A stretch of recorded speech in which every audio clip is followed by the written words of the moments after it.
Salam jumpa kembali bagi Bapak Ibu, Amang Inang, saudara-saudara, warga jemaat GKPA dimanapun berada dan seluruh simpatisan GKPA. Hari ini tentu kita akan memulai seluruh aktivitas kita. Namun sebelum kita mulai, kita mohon perlindungan Tuhan dengan pembacaan firman-Nya. Kita berdoa. Damai sejahtera Allah yang melampaui segala akal itulah yang memelihara hati dan pikiranmu di dalam Kristus Yesus Tuhan kita. Amin. Pembacaan firman Tuhan hari ini tertulis dalam kitab Wahyu pasal 19 ayat yang ke-6. Wahyu 19 ayat yang ke-6. Lalu aku mendengar seperti suara himpunan besar orang banyak, seperti desau air bah dan seperti deru gemuruh yang hebat. Katanya, haleluya. Karena Tuhan Allah kita yang maha kuasa telah menjadi raja. Lalu aku mendengar seperti suara himpunan besar orang banyak, seperti desau air bah, seperti guru yang hebat. Katanya, haleluya.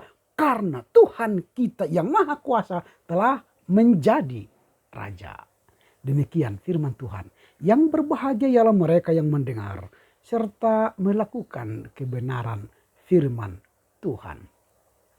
Saya akan membawa kita dalam sebuah tema, haleluya, Tuhan telah menjadi raja.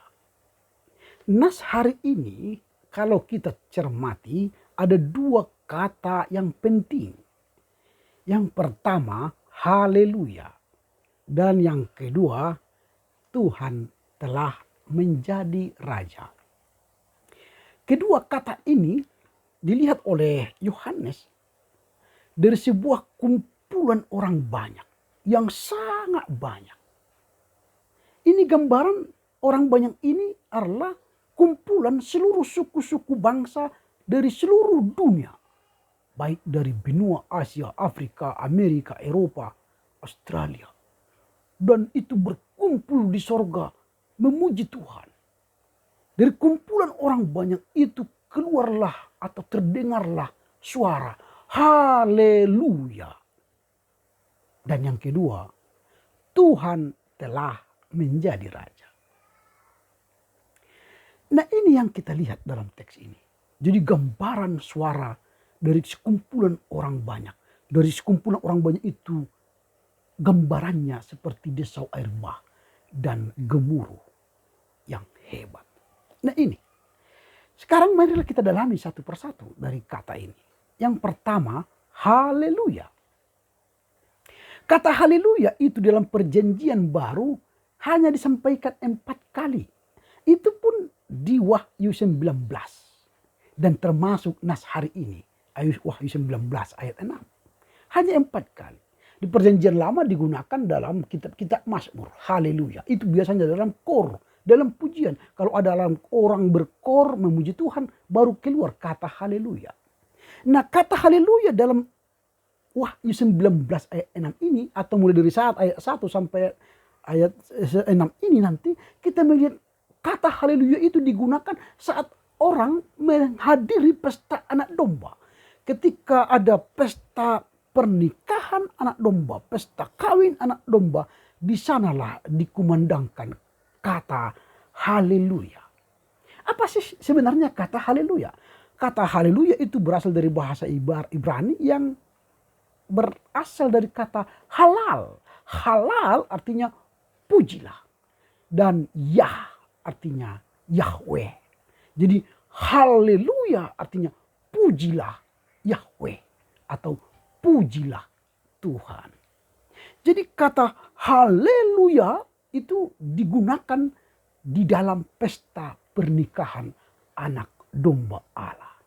Tapi kita sekarang banyak latah menggunakan kata haleluya itu sebelum akhir doa kita. Dalam nama Yesus kami berdoa, haleluya, amin. Tidak benar, tidak pas penempatan kata haleluya di dalam doa itu. Karena haleluya ini digunakan pada pesta anak domba Allah, dalam perjanjian lama, dalam kor-kor dan nyanyian, di situ kata haleluya keluar. Tapi kita sekarang ke doa-doa pun sudah dirambah. Haleluya, amin. Wah itu terserahlah entah dari mana ajaran mereka itu. Tapi saya tidak mau mengikuti itu.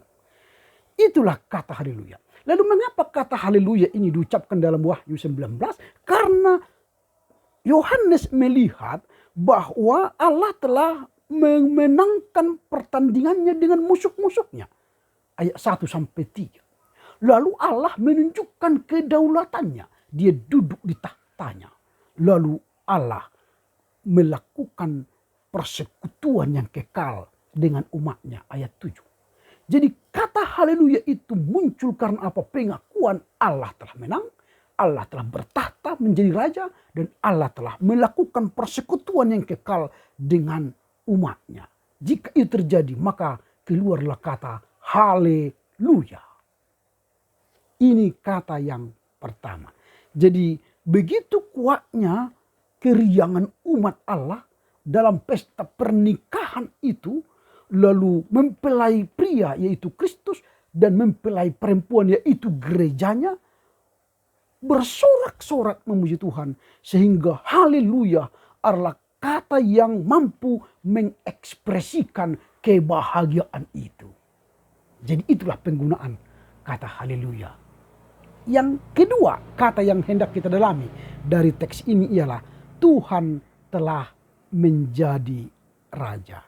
Tuhan telah menjadi raja.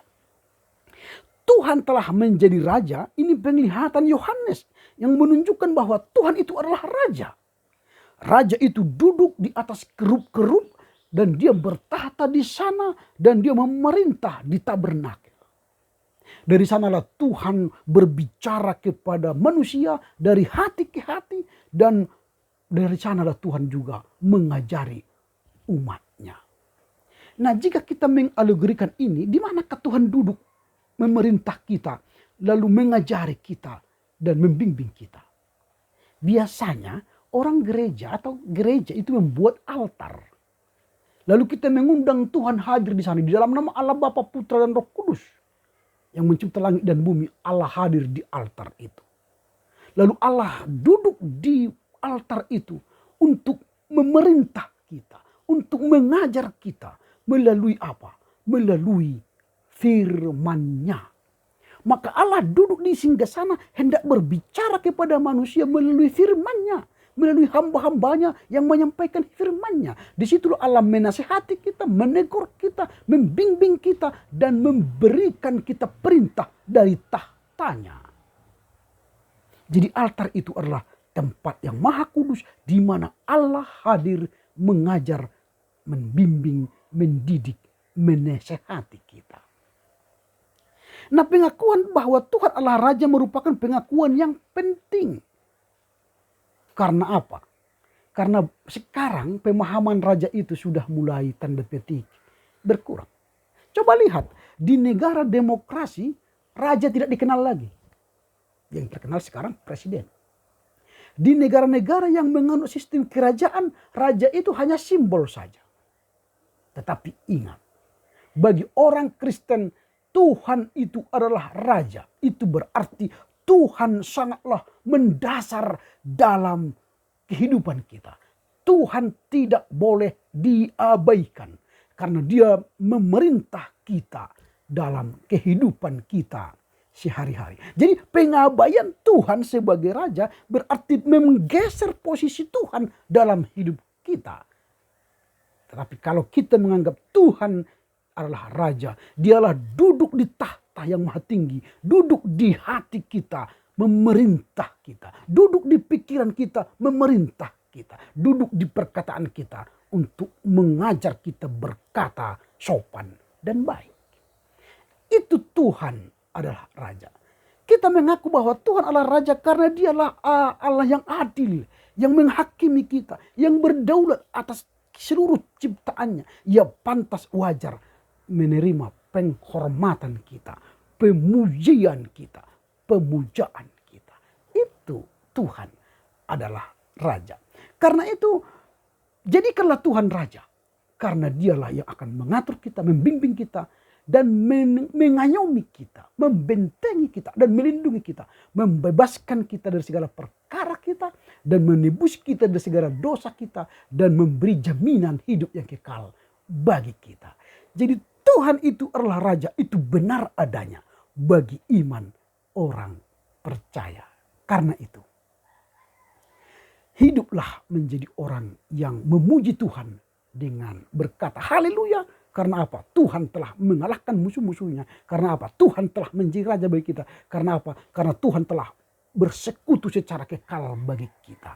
Dan kita harus mengaku Tuhan adalah Raja. Karena Dialah yang memerintah kita di dalam segala gerak-gerik kehidupan kita.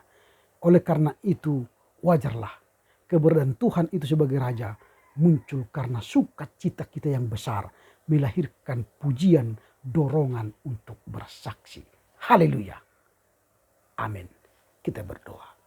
Terpujilah Engkau Bapa, karena firman-Mu mengajar kami untuk memuji Engkau dan mengakui Engkau Tuhan adalah Raja kehidupan kami, yang memerintah kehidupan kami, perkataan, tindakan, dan pikiran kami.